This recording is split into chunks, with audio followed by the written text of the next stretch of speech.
Koe ka mata anga oe mo ui. Koe whakalele mo eiki. Whakalele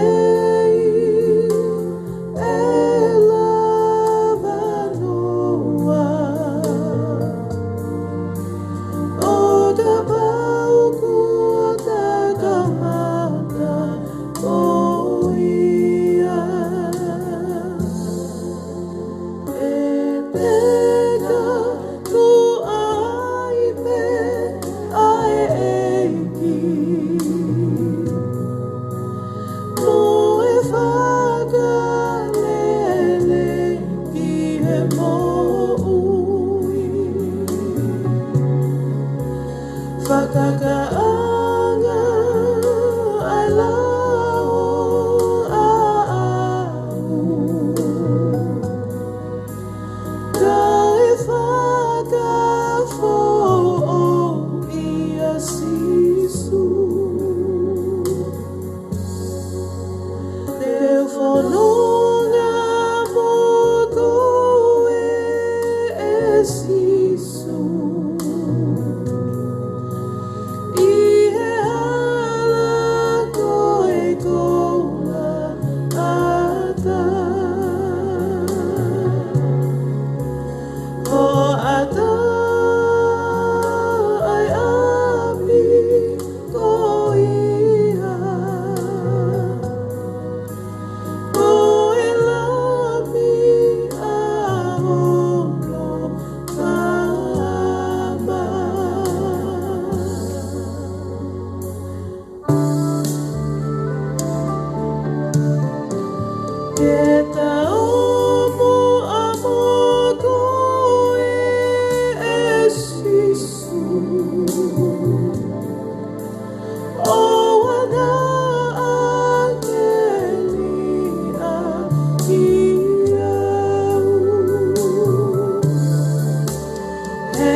Hakau mea whao whale pehe o hange ko sisu ne pekia I ka le vale.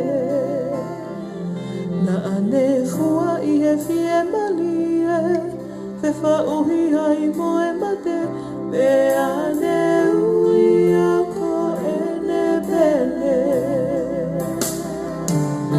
I o ko sisu,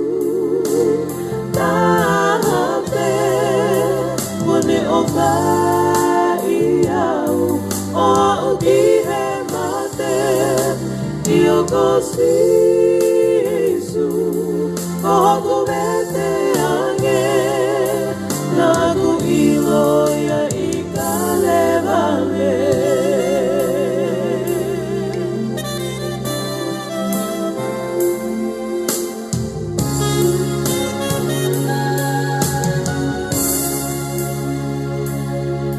Ane awhio I au o ne hifu ki hoku tatau koe maulalo mea moe pala ku whau. Na e I kaya ane anga hala ke tu unga I ene pekia kana ane pole kene fua e kuhia io kosisu tape kune ofa iau o au ki he mate io kosisu kohoku vete ane na ku iloia I kale vale io kosisu tape une ofa iau o au ki he mate io kosisu kohoku vete ane na ku iloia I kale vale na ku iloia I kale vale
Oh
sisu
Lufades valo mo kamata ki he eiki o ilo o kusai tunu ia ka koe toa o ku whanga ki ai. Aho mo e po e ku tala loto ke toko ni iau I he wholongani Kahi e kaimi e ku wheinga ke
fio mai eki dale niti neke foaki me anga ue aki au koe waka ho ko si peli ulo ho mama kini hulungia o kuhala lama hoku alungai kita moho follow fola tayo moho follow fola koi be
Sisu,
ko ho mo tamayo eiki.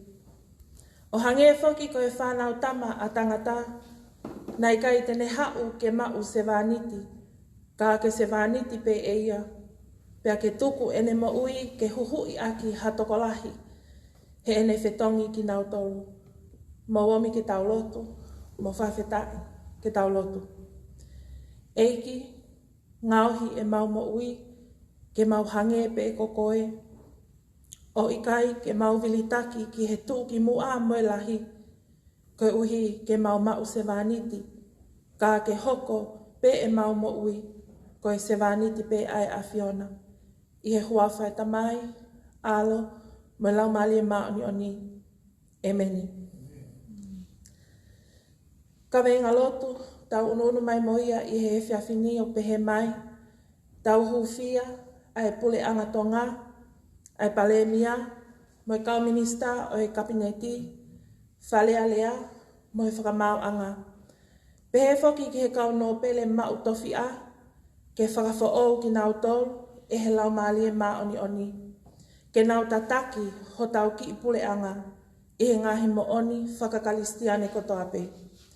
Le soni hulu hulu, ma ake wahe hongo fulu, ves whātolu ki he whanima, pea mo e Filipai wahe ua, ves nima ki he walu. Himi ke kamata aki e tau hoa lotu i he whiawhini, kono uange au tolungo fulu maa wha o e himi, ke mau mea haki ke tau hiwa. Ua tolu wha o e himi, hiwa ki he eiki lahi, ko si hovaia, hiwa pea whawhetai i he ne o wha.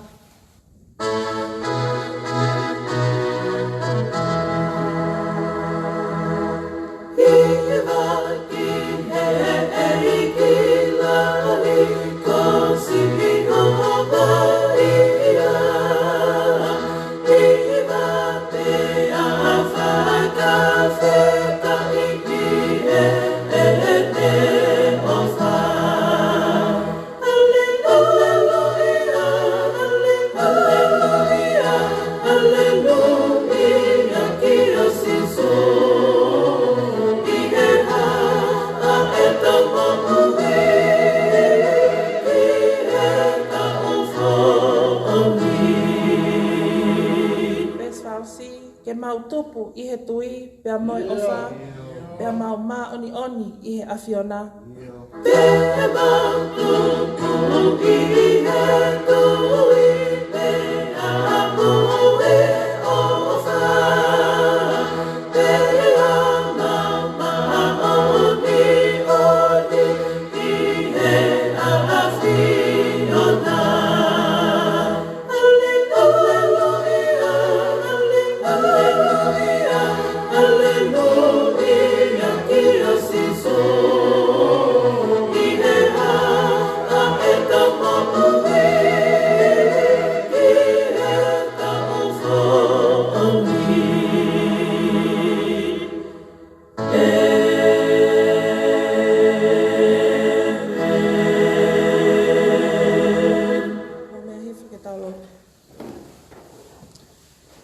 Sihova sa pautie, hau o i ngahi hau. Koho o taloni o kutuu he tau kakapawhau. Mau kau whakataha mo i kau angelo he hiwa ta i tūkua. Mo whakamalo atu ki he tupui o tua. Malo he omi hawhanua, he unga mo i kakai. Ma unga fua he mea kotoa, ke inu pe mo kai. Ko e kele kele mahue, pe aka halaia, e lau e hai ho maukoloa, e mau mei tahina. Malo ho o tokonaki ma ho mau atamai, ko e poto kehe kehe o ku mau ataki ai. Pea ikaia ko ia pe, ka ko e mea te pu, ai mea kai alau mali e kua ke o si teu. Ko e whawheta ia ho mau lau mali e, he o ku mau mo ui, he aho ki he aho kotoa i ho o kele sipe. Kua mautu uta ki he tau whaoni, sisu ko koepe. Ko koepe na ake taki mai ki mauto. Pea maua usia ai aho mo hono hoa. Whawhetai koe a Fiona pe. Pea neongo ia ka koe fungani a e mau whawhetai. Ko ho o whaaki ho alo. Pe kia i he funga o e kolosi. Ko e uhi pe ko ki mauto. Eiki, ko ho ofa, hei kai lava ke malau. He neongo e mau alu mo foki me he a Fiona. Alua tu e tau ko hili mohonoanga, mohono ngahi whaliunga, ahono ngahi yanga hala. Ka mau hoko mai ki he tau fo oko e ni eiki, oko ke iope mai pe aho ofa. Pea mau kole whakamole mole eiki, ko uhi pe ko mau ngahi yanga hala ko toa pe. Tuku mua ke mau hufanga pe he tata ane lelepa he kolosi. Ke ne whakamaa e mau ngahi hia. Ka mau hoko ki he tau fo oni. Moha maui, moha lau mali e fo o whai talango fua ki he a Fiona. Whawhetai o kei whakalelei pe hosi a si. Whawhetai o kei whalelei e whanau a hou eiki. Mafuaola, likuola, moi whale a matapule. Whawhetai ko e whalelei o kuha he tangata i whawhekau o e potunga weni. Whawhekau sone tua koe i ka o mahai te rensia mohona family. Ko e maulotu ia, ke tāpua ki mai e whawhekau mohono family. Moi ngā ue o kuhui ki nau tau ke he a Fiona, ki he tau wafe wataha. Whakaiwi mo omi ke lesi pe mahona family, ko e tataki o kuwhai ki he siasi pe a moi family. Whawhetai ko e whalele o hae whawhekau malolo, whiwhitawango ia ka o malau manu mohona family, ke tāpua ki mai mo ke whakamanu ia. Whaki haiwi moha malohi, whakapulupulu aki ki naua, pia mai whakatotola au ku whai iho siasi, pia mai whamili. Whawhitai ko i whaiwhekau ako, tāpu aki mai mo ke whakamanu ia, ako mai ngā ue o ku whakahoko, i he whanua mulini. Whawhitai ko i whalelei o hahe se tuata, kai umai kau se tuata ko toa pe tolu i mafuala. Sekeri tali, kai umai kau maulakanga ko toa pe. Iyo, whawhetai ko i whalelei o ha, i ngai whawhunga i tamai, mo i ngai whawhunga i whae ko toa pe. Talawa ue mo i whine mui, pe au sia whoki si e mau whanau. Eiki o mau o hake ko toa ai sia sini ki ho taloni, ke tāpua ki mai, mo ke whakamanu ia. Neongo pe o ku kei whakangatangata e tūku ngai whanua mo i mamani o mau iai. Ko hi ko i mahaki whakaauha ku ne tāka whia ho mau mamani. Ka o mau whawhetai, teknolosia e ni o ku ne omi whainga maari e mau wheha aki mo whakaau e wholofola ki ngahi loto whale o siasi. Mau loto huwhia si a kau i tau, pe si a whanau o ku paea, si e mau kau tau leke leka, kai pehe ki si a kau mahaki ia, ke tāpu aki mai mo whakamanu ia. Ka venga lotu o e whiafiko eni, o ku uki ki mau tolu, mau huwhia e pule anga o tonga, ai palemia mai kau minista o e kabineti. Whalea lea mai whakamau anga, pehe foki ki he kau no pele mau tofi a. Whakafo o ki nau tolu e he lau maalia maoni o ni, ke nau tataki ho mau pule anga, i he ngahi mo oni whakakalistiane ko toa pe. E ke o mau hapai hake ai pule anga o tonga, ahono ngahi palani, pia mohono ngahi whakatutu ki he tau fo o ko eni.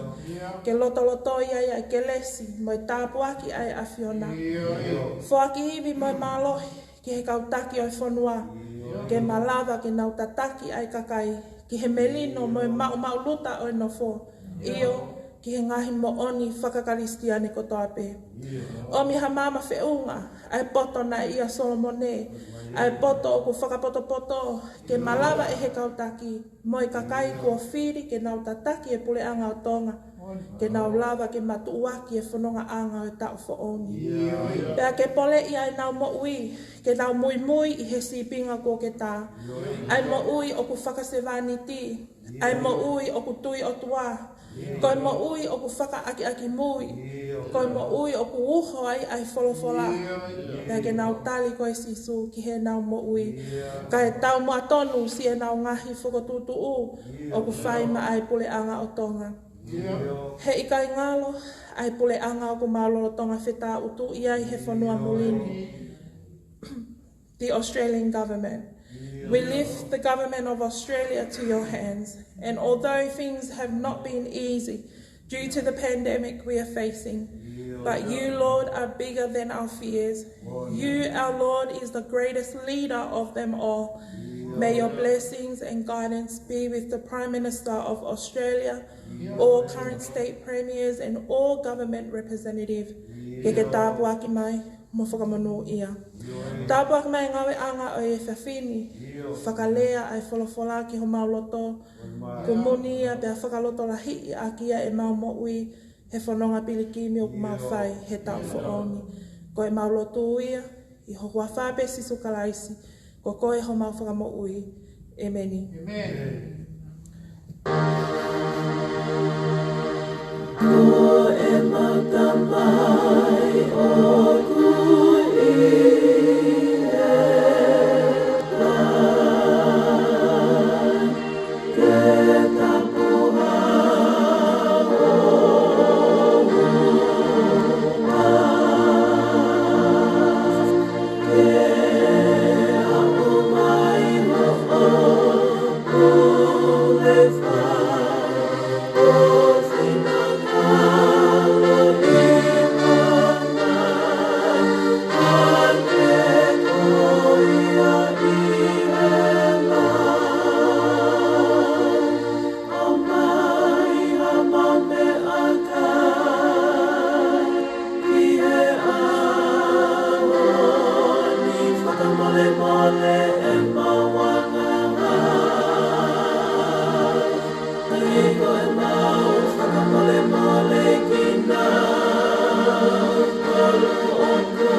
Ka venga lotu o tau, ono mai moia I he whiawhini o pehe mai. Ke tau hufia ai pule anga tonga, ai palemia, moi kau minista o e kabineti, whale alea, moi whakamau anga, pehe whoki ki he kau no pele ma utofi a. Ke whakafo o ki nau tolu e he lau malia ma oni oni, ke nau tataki ho tau ki pule anga, I he ngahi mo oni, whakakalistiane kotoa pe. Le soni hulu hulu, o ku to'o ia, pia mehi kospeli no hiki tohi e maake, hong fulu o wahe, pes whātolu ki he whāni mau pehe no whalea. Ka e kai pehe ia teki mautolu, ka koia o kune holi ke hoko koe lahi ia teki mautolu, tene nofo koho mau se wāniti. Pea koia o kune holi ke hoko koho mau tuu ki mua, tene nofo koe tamayo eiki ki ho mau kotoa. He koe whanau tama a tangata whoki, nai kai tene hau ke mau se wāniti, ka ke se wāniti pe eia, pea ke tuku ene mo ui, ke huhui aki hatokolahi, he ene whetongi ki nau tolu. Emeni. Le soni hono ua, Filipai wahe ua, vesni mā ki he walu, o pehe ono whalea, io ke ia teki mau tolu, ai loto pehe, aia na e ia kalaisi si su foki. Aia neongo ene afio I he anga o e otua, Ka na I kai tene lau e ne tatau moi otua. Ko e mea he haaki puke ki ai. Kai kehe nā ne whakamasiwe siwai e ia he ne to'o ai anga o e tamayo eiki. Mo e ne hoko I he tatau o e tangata. Pea I he iloange na e hā ia te ia ai tō onga ai tangata. Nā ne whakamo'u laloa I ia. He ne hoko ko e whai talango fua o au ki he ene mate. Ka ko e mate I he kolosi. Amen.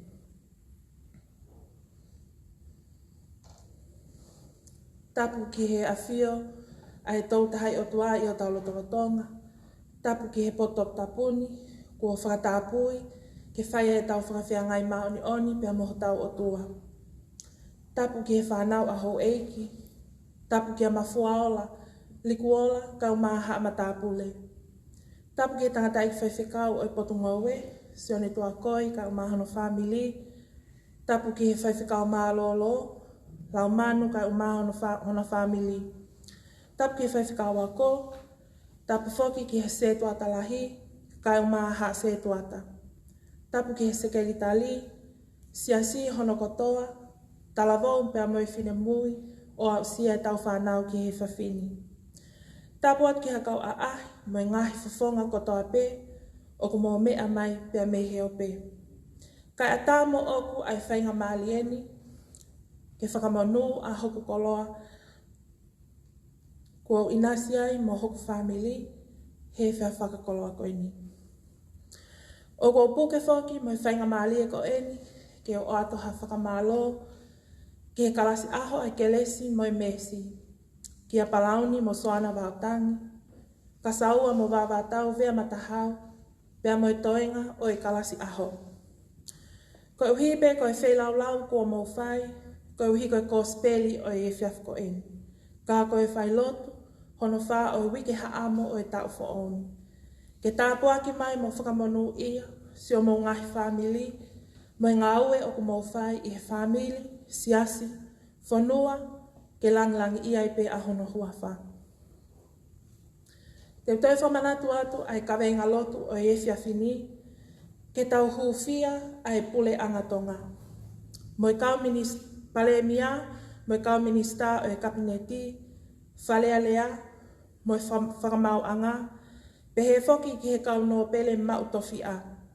Ke whakafo ou ki nau tolu e he lau maalie maoni oni, ke nau tataki, ho tau ki pule anga, I he ngahi mo oni, whakakalistiane kotoa pe. O ko whawhetai ki he eiki, ko e kulea pe ia, kai umaaho ki whamili, whawhetai si su e omi whainga maalie, ke mau kau whakatahai mo hakalistiane. He hiki hake ai kaweinga lotu hono wha, o e wike haamo o tonga, kai umaaha ka kai tonga kotoa pe I mulini. Tau tu uta mo ui mai ki he tau whaoni, ko e ofa mātata pe ai otua. Pea ku tau amanaki atu ki he hala whanonga o he tau ko eni, iyo, ko si su pe tene taki atu, si e tau whanongani. Ane uhuna na e tataki ki tau tolu e he taki mo alotu pea mo hono kaweinga, ke tau huwhia ai whale o tupou. Pea ko tau wau mai ki he kaweinga o e whiawhini, o kune o whongi ki tau tolu, ke tau huwhia ai pule anga o tonga. Ai kau minista o e kabineti, whalea lea, mo i whakamau anga, pe he whoki ki he kau no pele mautofi a. Ke whakafo ou ki nau tolu e he lau maalie maa oni oni, ke nau tataki ho tau ki pule anga, I he ngahi mo oni, whakakalistiane kotoa pe. O ko hulu ai kawe ingani, aki ai wholofola tonu pe a sisu, I he kōsi peli I hono hiki tohi e maake. Wholofola a sisu ki he kawako, ka ko ia o kone holi, ke hoko ko e lahi ia teki mautolu, tene nofo koho mou se vaniti. Pea ko ia o kone holi, ke hoko koho mou tuu ki mua, tene nofo ko e tamayo eiki ki ho mou kotoa. Ko e lahi, pe ko e tuu ki mua, o ku uhinga ia ki he kautaki o e whanua, pe pule anga, kai umaa ai siasi. I kai ngatai o ku uhinga eni ki he tahape, o ku ne hoko ko e taki, mo e tuu ki mua. he society o tatau pe i tonga, pea mo mulini foki. Pea koe whakahino-hino a sisu, ko ene whakamahino ki he kawako, aianga o e taki lelei. Kua pau, ke ne hoko, ko e tama i o eiki. Ko e tama i o eiki, ko e toko taha ia ku ne nofo, ko e se vāniti, ma ai kakai. Aenia o ku talanoa ki ai a paula, he ene tohi ki he kakai whiripai. Ko sisu kalaisi, ai sipinga o e tama i o eiki. Na ane whakamasive sivai, e ia, he ne to'o, ai anga o e tama i o eiki. Mo ene hoko i he tatau o e tangata, pea i he iloange na e hā ia te ia ai tō onga e tangata, na ane whakamo'u laloa ia. He ene hoko koe whaitalango fua, o au ki he ene mate, ka koe mate i he kolosi. Koe sipinga, o he takilelei i he whanua, kai uma a ai puleanga. Kua pau ke ne hoko, koe tamai o eiki, mo se vāniti. I kai ngata he ngau e whakatamai o eiki, ki he kakai o e whanua mo siasi, ka ke nau hoko foki, koe tamai o eiki ai otua. Kua pau, ke nau ulua ki tali, a sisu pe a awhi me he anghalao whakatomala. Mo ui aki ai wholofola, pe a whakaongo ki he taki ai laumali e maoni oni. Pe a te tau amanaki lewa, ki hapule anga, o ku iai ai nonga, mo e fie malie ai otua. I kai ngata pe, ai kawe ngani hono hufia, ai kautaki ho tau ki pule anga i tonga, ka ke tau hufia foki, ai kautaki ho tau pule anga i Australiani, mo mulini foki. Hufia ki nau tolu ke whakafo ki nau tolu e he laumari e maoni oni, pēr ke nau tataki ai whanua ki he eiki. I kai ngata ai tau hufia a ki tau tolu kotoa pē, o nau hoko ko e taki, ngā ue he siasi, ke tau hange pe ko sisu, o i kai ke tau taki ke mau ha tau se vāniti, ka ke tau hoko ko se vāniti ai kakai, pe moi o tua foki. Koe au ku uki ki tau tau siasi, kai umaa a koe o ku ke mea mai i he whiawhini pe a me he ope, ke tau kaunga hiki hake ai kawenga lotu, hono whā, o i wiki haamon, io, ke tau hufia ai puleanga o tonga, kai umaa ai puleanga Australia mo mulini foki. Ai pale mia, mo e kau minista o e kabineti, whalea lea mo e whakamau anga. Pe he foki ki he kau no pele mau tofi a, ke whakafo o ki nau tolu e he laumali e maoni oni, ke nau tataki ho tau ki puleanga i he ngahi mo oni, whakakalistia ne kotoa pe. Emeni. Himi hono ua te tau tau hiva ai, ko hono ono ngea ua hiva o himi ke mo mea hake ke tau hiva. Ono ua hiva o himi, lotu kainga o owai fiu, koe eiki e talihu, o kuofi a atonai, homo kole ke whakai.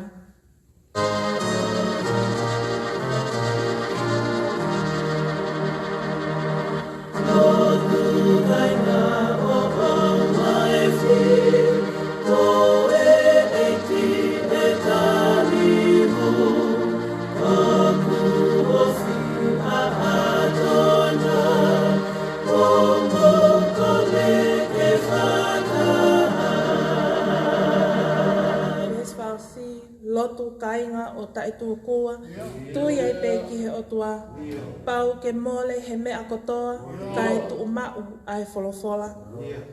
Lotu kainga o taitu kua, tui ai pe ki he otua, pau ke mole he mea kotoa, kai tu umau ai wholofola.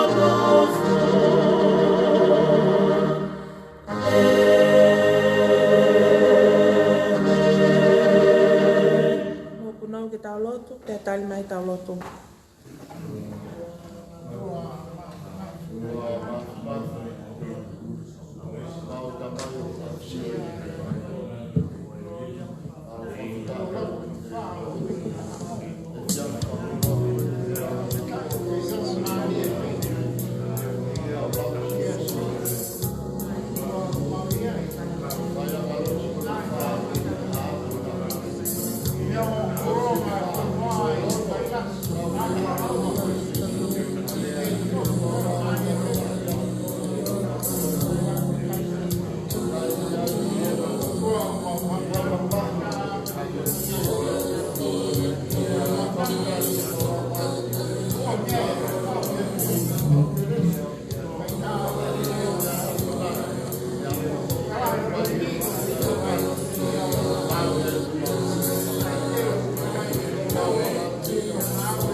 Mawhidai o awhio no tau ki mautolo. O sia mai ho aloto no whae o ke haamo e tau koeni. E tai e tau ki. O ulu mai ka moi ka veinga koeni. Whai o mau whahilo hino, mau whamanat. E mau inga ke te mautolo e. Mui whakasewani ti. O whataha ve mau lotu o mau ki moto whaanga. Kaya ki ngāwa whanua mau kaime i ai. Kau taki kotoa pia kure a ngā i ngai fua whatongia. Pare e mia, kapineti, pare a rea. Whamau anga mo kau. Tō pere, mau to fia ko tō pere. Ua nā nofo ai pehe mau e laka ngā. Ka kua pau e nau hifo hoko kau sawani. Ange to pe go hoko mai a si su kai si. Whatata anga lelei tahai. Te ki to iai ka taha ko whai ngā tui. Whaka politikari. Kono ui whaka si su kai si. Si whai ake fua whatongi. Kau tui. Mono ia hau ki whanua. I tā si tinga te nau whai. Tai eki o fo mai ho fola mo mama ho kaunang wife oi vai ficar mo kolo ia do mas ko mau loto ke toka afio ai u hinga ko moi fonga ngasi ko pai ai fonuan ko pe mam honga oi ko lotu wi Kaola mai whenga whai. O ia peke whai ako ngā ue. Kona kei hoko ai pēko e mo se wāniti mahau a whio. Tāsi i pinga e whetu o toa pēte ki kina ngāo. Kina si ngāo e whaka se wāniti ai. O ngā whamasi ka ngai whai kau maalolo mo kumau tōru ko toa pē. O kau whatahe manga ki reso no whai tau koeni. Ki kau mai te kumau tōru ke mau koko. Kau se wāniti. E tau koe ni o mau whanonga ia. Mau lotu ia eiki e wafa ko alo si suka ai si. Ko mau eiki mo whamo ui. Amen.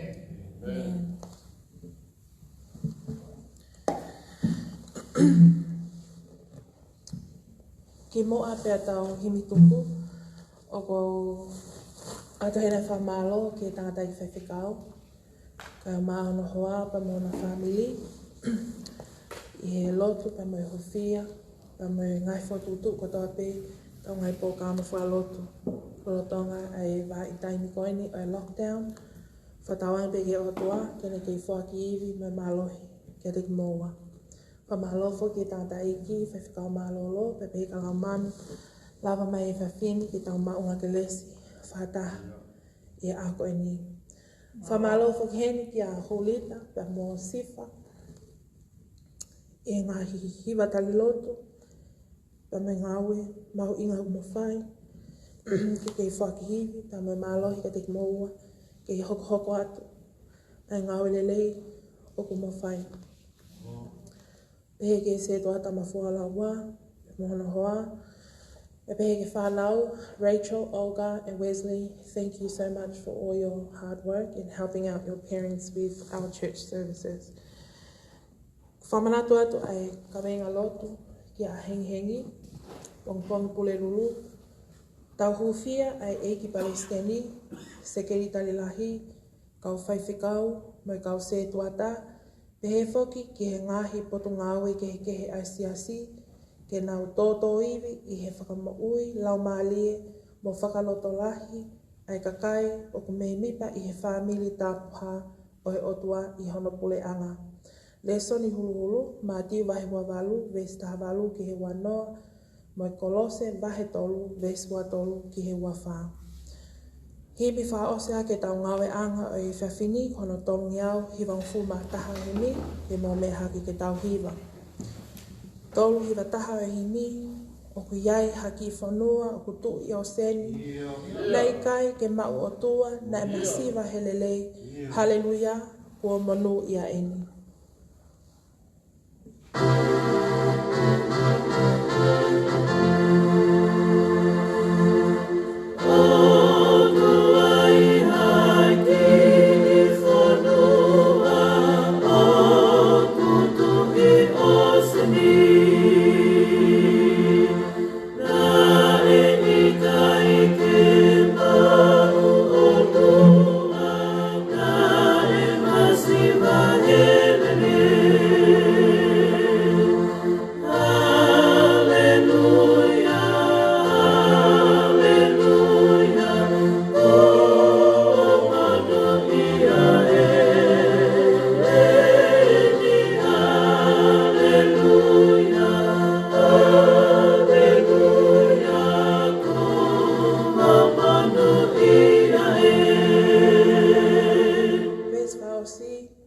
Tama, tonga, tu o ngā ue, ho o koloa ke whakamanu, lotu ki he eiki maupe, ke ne poupou ki he lotu, o malui atu pou.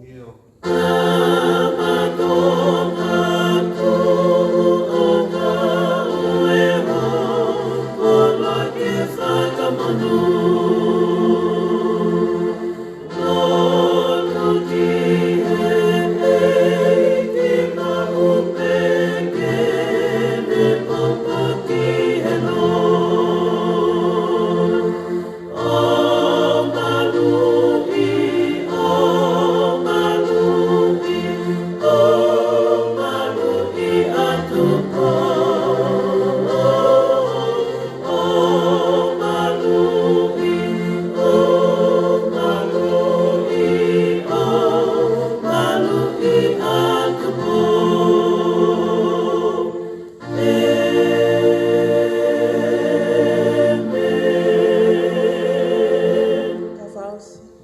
Koe kelesi ai eiki ko si sukalaisi, ofa e tua ko tamai, mo whio hi a lau male maa oni, no fo ia i hosiasi, me he ahoni, pia whai pia o taingata. Amen.